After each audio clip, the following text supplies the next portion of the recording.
This is the 2026 Mercedes-Benz GLS 450. Is it a great luxury three-row SUV option? Hey everybody, it's Tom from Vehicle Visionary. I hope you're having a great day. I borrowed this GLS from my friends at Mercedes-Benz of Shreveport. If you want to know more about this particular model or anything else they have in inventory, check out the link down in the description of the video. Here on the front end, we're going to find full LED lighting. It's going to make it very easy to see at night and to be seen. LED headlights, LED daytime running lights, and LED turn signal indicators. The flickering effect you see is not really happening.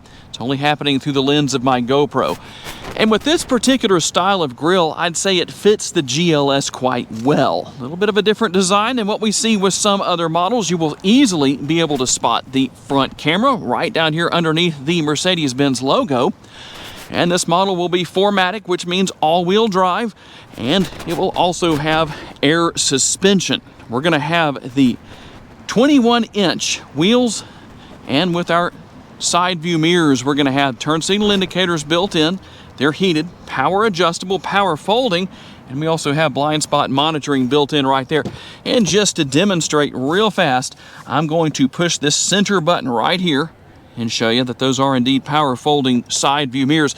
And you can also set that up to where when you lock and unlock the vehicle that they automatically fold and unfold. There is your remote, lock, unlock. You're going to have your panic button right there, and you can open and close your power tailgate there.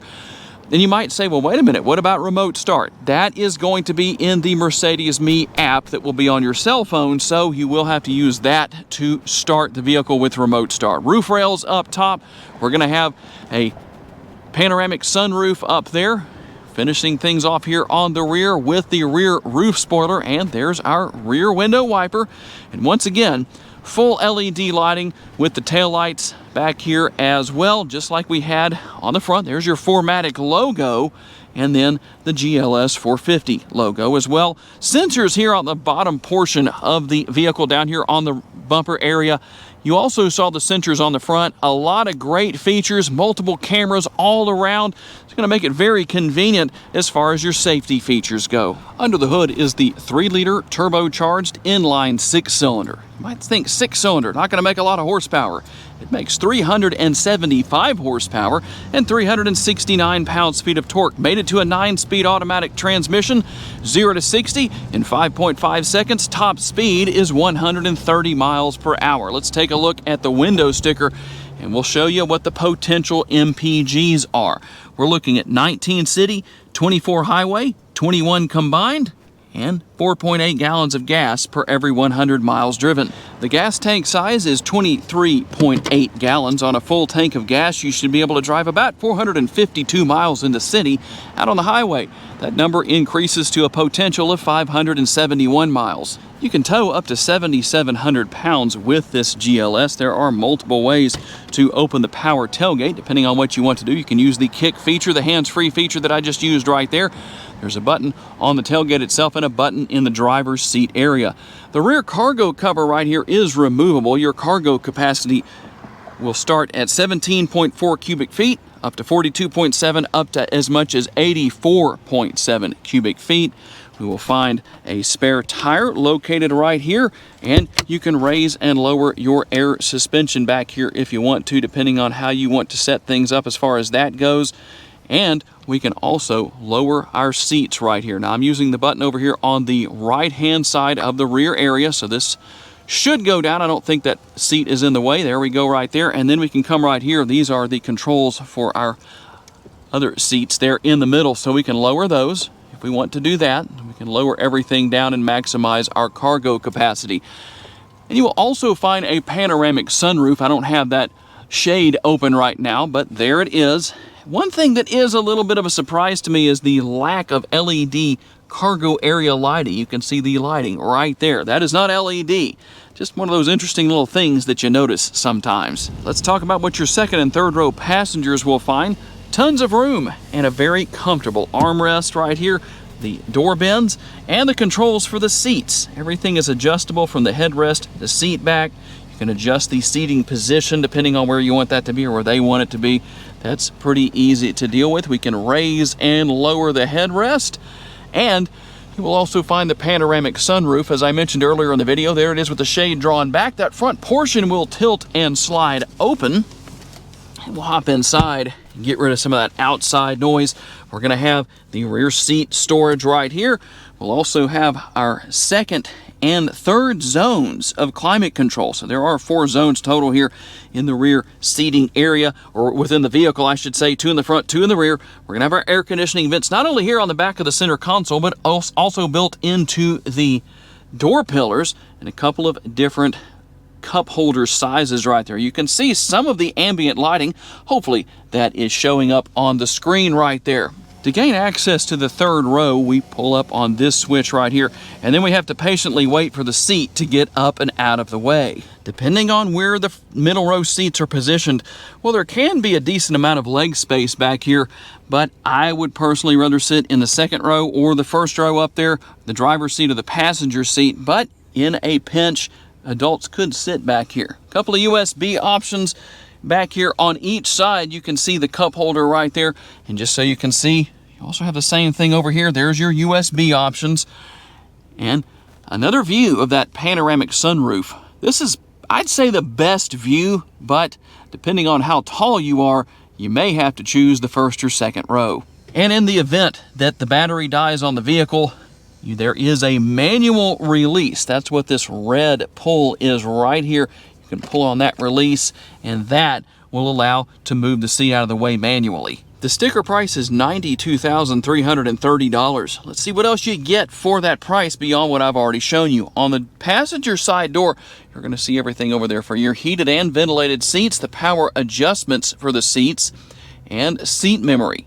Not every vehicle offers seat memory on the driver and passenger sides, but at this price point, I should sure hope so.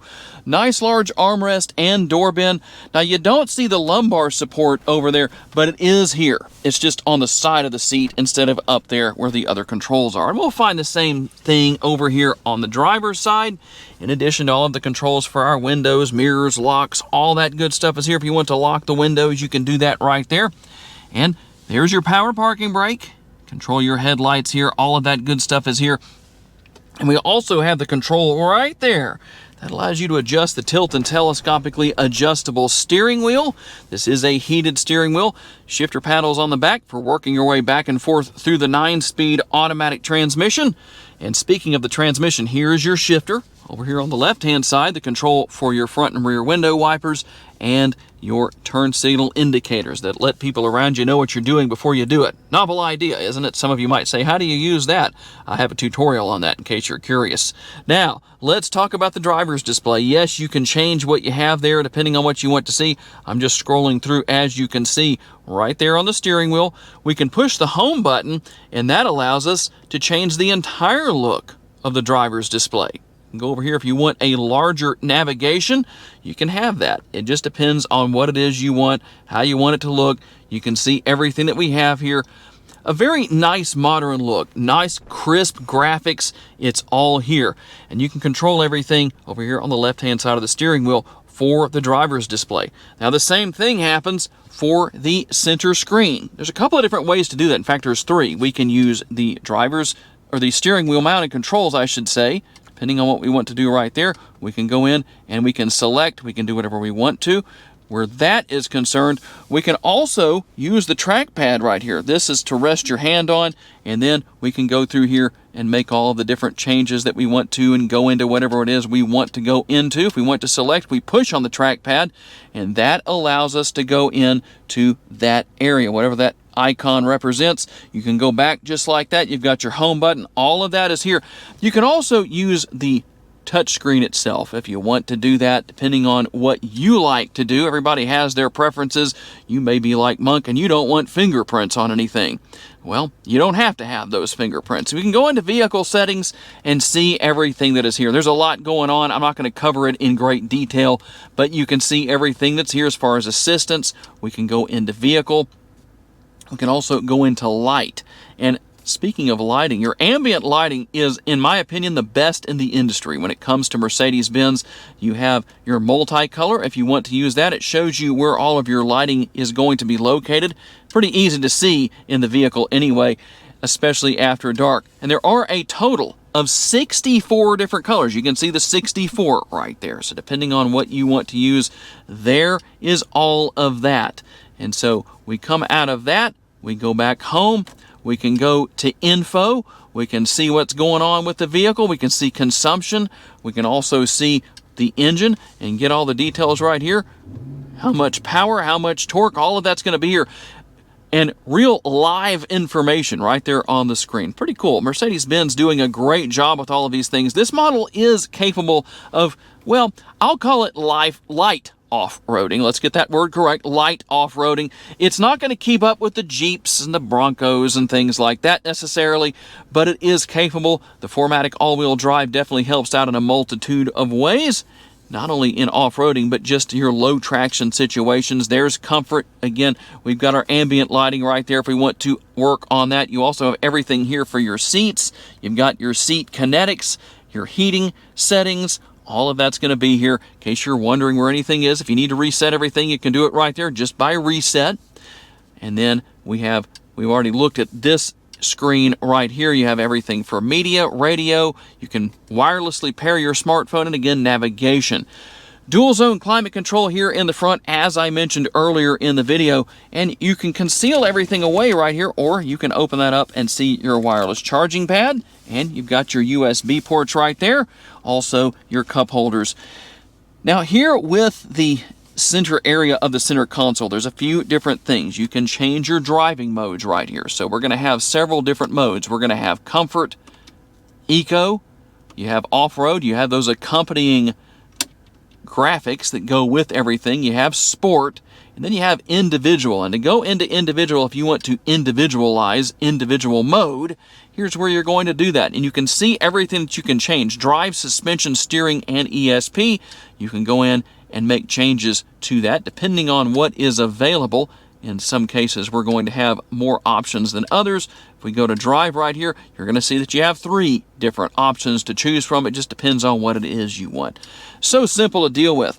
Now, we can also go right here. Push that button. You don't have to be in reverse to use your cameras. And you have that overhead view right here that you can actually scroll around on if you want to and change the view depending on what you want to see. You can also do it this way if you want to. We can go to our rear view camera. We can go to our front view camera. You can also activate your park assist right here if you want to use that. A lot of great features and functionality going on where this is concerned, and you can see some of your other features. You can go into vehicle settings right here, and you can see what all is here. There's a lot going on. Like I said, we're not going to cover it all, but I am going to show you what's here just so you can see and see how to get to it. But ultimately very easy to deal with. Here's your volume control, and you can see what else is here. I probably don't need to tell you too much about what that represents. Radio, obviously, telephone, all of that. So a very comfortable vehicle, that's for sure. Plenty of room within the center console. Somebody must have been cleaning before I got my hands on it, because there is a rag. And this is removable. I say it is. There we go. We can get that out just to show you that I'm telling you the truth.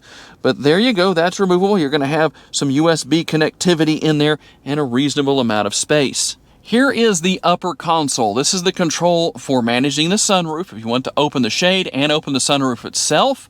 We also have our dome light, if you want to call it that, or overhead lighting. But the one thing I notice here, it's not LED. Kind of curious about why that is, but that's the situation. You can call for assistance right there if you need to, SOS. You'll have to actually open that up to get to the button to do that, so you don't accidentally call when you don't mean to. One of the big benefits of the MBUX system that you have here, the Mercedes-Benz user experience, is that you can talk to Mercedes. You can say, "Hey Mercedes, how can I help?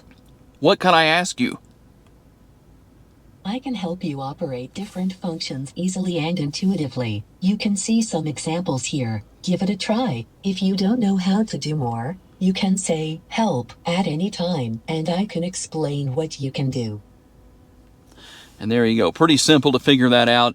You can ask all sorts of questions and give commands and do things like that. It's very simple to use. And I told you about the ambient lighting earlier in the video. Well, I'm going to give you a little bit better look at that. And here's something you may or may not know about. When you change the temperature, you will see the lighting change depending on where you make that change. It will change on the driver and passenger sides. If we go down, obviously that's going to change as well. So some really neat features here. In my opinion, Mercedes-Benz is the best when it comes to ambient lighting. Now that color doesn't show up quite as well. Let's go to a different color. That's a little bit better. I think the blue shows up the best. It is a little bit lighter in the shop where I'm filming than I'd like for it to be, but I think you can see what's going on here enough to be able to get an idea. And you also have some lighting in the back seat area too. All right, here we go on the test drive. The ride quality is fantastic. With the air suspension, you're obviously going to have a great, comfortable ride.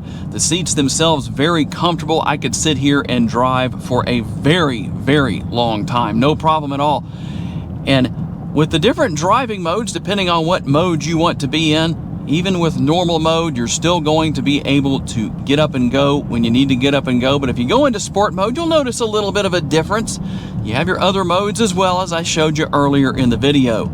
Very easy to manage brake and gas pedal, and very adjustable seat and steering wheel as far as the driver's position goes, so anybody of any height should be able to drive without any trouble and be nice and comfortable, whether you're really tall or maybe you're a little bit shorter, not so tall. You're going to be able to adjust everything however you want to, and it will be just fine. But I feel like I have so much space left as far as adjustability goes. And we'll also find a very easy to manage brake and gas pedal here. We're going to make a quick U-turn. Now I'm just in normal mode, having no trouble getting on down the road, not going too crazy with it, but easily getting up to the speed limit, that's for sure. The technology here is so easy to learn and use. And keep in mind, if you have any trouble with anything, you can always come right back to where you are right now on YouTube and find tutorials, whether I have it. And even if I don't, you can always request that and I will make that tutorial for you and make everything nice and easy. A very good vehicle for driving long distances and staying nice and comfortable. The GLS 450 definitely checks off a lot of the boxes that need to be checked off when it comes to buying a luxury 3-row SUV. Tell me what you think is missing, or maybe what you think is perfect about this GLS 450. One thing you might have noticed I didn't talk about earlier in the video is that this model does not have soft closed doors. But if you want that, obviously that is an available option for those who may have wondered. And there it is, the 2026 Mercedes-Benz GLS 450. Is it a great luxury 3-row SUV option? I'm going to say it is, but I'm curious to receive your feedback. And depending on how you answer, tell me why you answered the way that you did. I'm always curious to receive your comments. I'd like to say a special thanks to my friends at Mercedes-Benz of Shreveport for loaning me this GLS for the day so I could tell you all about it. And a special thanks to all of you for being kind enough to give me the opportunity to give you a vision for your next vehicle. If you enjoyed this video, please be sure to hit the like button. That's very helpful to me. Make sure to subscribe and please share this video on your timelines on social media so other people can see it. If you would like to learn about additional vehicles you may wish to consider purchasing, check out the video that's on the screen right now, and I will see you there.